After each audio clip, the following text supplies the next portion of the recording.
Nous avons tous dans notre environnement des proches toxiques. Des personnes qui ne pensent qu'à elles-mêmes, qui nous manipulent, qui jouent avec nos émotions. La situation est d'autant plus compliquée que nous partageons des liens étroits avec elles. Dans cette situation, que pouvons-nous faire? Les proches toxiques, ou quand la famille nous étouffe, même les experts le disent, avoir des proches toxiques dans notre cercle personnel peut gravement nuire à notre qualité de vie. Si, par exemple, nous avons un ami manipulateur avec des tendances égoïstes, il est assez facile de rompre les liens d'amitié qui nous unissent pour aller chercher mieux ailleurs. Pour retrouver un équilibre nécessaire et une certaine intégrité. Mais, quand la personne manipulatrice est notre mère, notre frère ou notre époux, que faire? Ce sont deux choses bien différentes et nous pouvons tous le comprendre.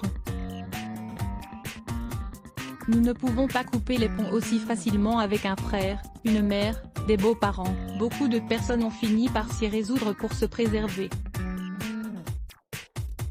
Mais il y a des moments où les liens familiaux se resserrent, où ces proches toxiques nuisent gravement à notre propre équilibre émotionnel. Un exemple simple de ce cas de figure se produit lorsque des parents ne permettent pas à leurs enfants de choisir librement leur partenaire amoureux. Ou bien qu'ils critiquent leurs amitiés et leurs relations. Tout le monde peut se tromper, mais en aucun cas ils ne peuvent nous interdire ces choses ou nous sanctionner. Certains frères et sœurs, certains cousins continuent parfois d'exiger des choses. Ils nous jettent au visage des choses qui nous blessent, qui nous font du mal. Que pouvons-nous faire? Comment agir? Nous vous donnons les clés. Lisez aussi, les signes d'une relation amoureuse toxique. Mettez des limites, sachez ce que vous ne pouvez pas permettre. Nous allons voir un premier exemple. Vous vous rendez chez les parents de votre partenaire, et ils vous ont préparé à manger un plat très épicé. Vous n'aimez pas la cuisine trop piquante. Elle ne vous plaît pas du tout. Mais pour ne pas attirer l'attention ou pour ne blesser personne, vous gardez le silence et mangez le plat. À partir de ce moment, à chaque fois que vous irez chez vos beaux-parents, ils vous donneront le même type de nourriture, et vous n'avez plus qu'une seule solution. Dites à voix haute que la cuisine épicée ne vous plaît pas. Il est probable qu'ils vous répondent « Pourquoi ne l'as-tu pas dit avant ?»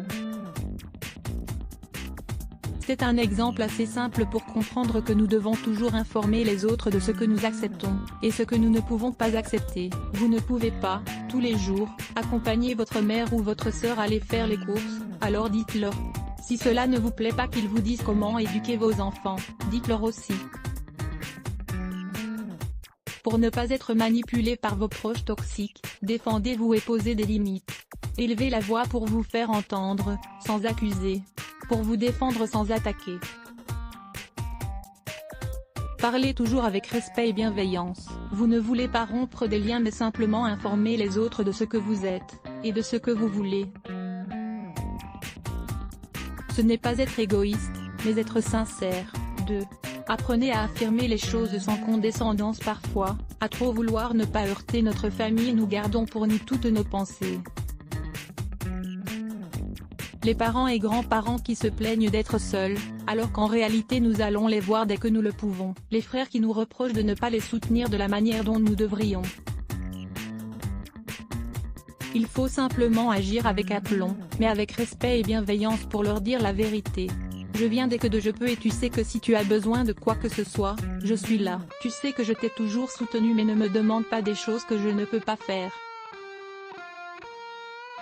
Je suis moi aussi dans une situation difficile, et tu dois essayer de me comprendre. Montrez toujours votre sincérité, montrez que vous êtes là. Mais dites à voix haute la vérité que vous pensez et que vous avez besoin de dire. Informez vos proches de ce que vous pouvez faire et de ce que vous ne pouvez pas faire. Mettez en évidence que vous avez vous aussi des besoins, qui doivent être respectés.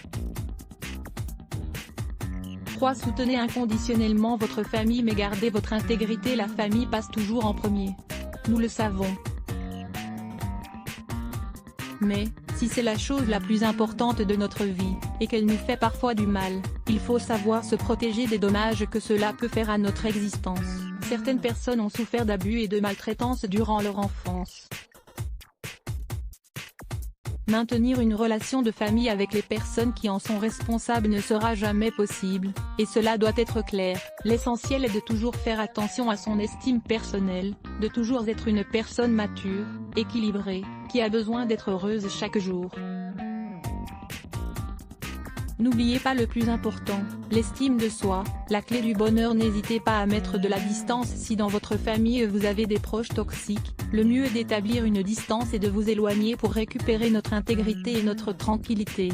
Nous savons tous que les relations familiales ne sont jamais simples, mais nous devons tous essayer d'y faire régner l'harmonie. S'il y a des manipulations importantes ou un égoïsme criant de la part de certains membres de la famille, cela doit être traité avec le plus de justice possible.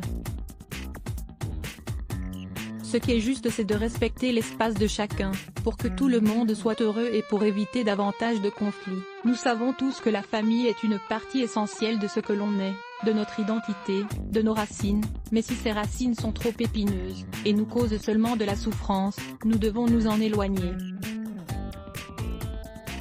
Défendez-vous. Faites attention à vous.